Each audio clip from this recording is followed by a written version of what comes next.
काही लोक विधेयकाचा एकही अक्षर न वाचता विधेयकाच्या विरोधात बोलतात। विधेयकाच्या विरोधात बोलणं म्हणजे कडव्या डाव्यांचं समर्थन करणं। नाव न घेता उद्धव ठाकरेंवर मुख्यमंत्री फडणवीसांची टीका।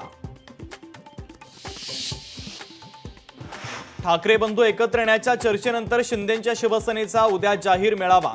ठाकरे बंधूंवर शिंदे कोणती भूमिका मांडणार याकडे राजकीय वर्तुळाचं लक्ष। पैशांची चिंता करू नका, पैशांसाठी काही अडलं नाही, पैसे देणारे आम्हीच आहोत। पैशांच्या बॅगवरून मंत्री संजय शिरसाट यांचं पुन्हा एकदा नवं वक्तव्य।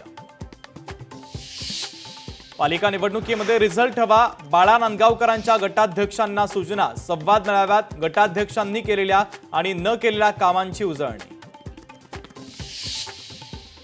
सामनात वापरलेल्या शब्दांवर राम कदमांचा आक्षेप। सामनाच्या अग्रलेखातून मुंबईचा अपमान करण्याचा प्रयत्न, राम कदम यांचा आरोप। शक्तीपीठ महामार्गाच्या मुद्द्यावरून राजेश क्षीरसागर आणि सतेज पाटील यांच्यात जुंपली। बैठकीमध्ये बाधित शेतकऱ्यांच्या उपस्थितीवरून एकमेकांमध्ये सवाल जवाब। एचडीएफसी बँक आणि श्रीराम फायनान्सवर आरबीआयची कारवाई। नियमांचं उल्लंघन केल्यानं आरबीआयची कारवाई। संभाजी ब्रिगेडचे प्रदेश अध्यक्षांवर शाहीफेक। अक्कलकोटमध्ये प्रवीण गायकवाडांवर शाहीफेक। शिवधर्म फाउंडेशन आणि शिवभक्तांकडून शाहीफेक। तुळजाभवानी मंदिर पहाटे 1 ऐवजी 4 वाजता उघडणार। भाविकांची कमी झालेली गर्दी लक्षात घेता मंदिर संस्थांचा निर्णय।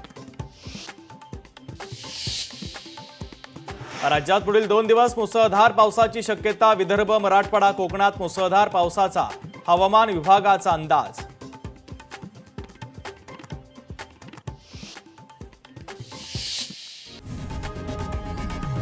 लोकशाही मराठी ऐका, पहा, जागरूक रहा।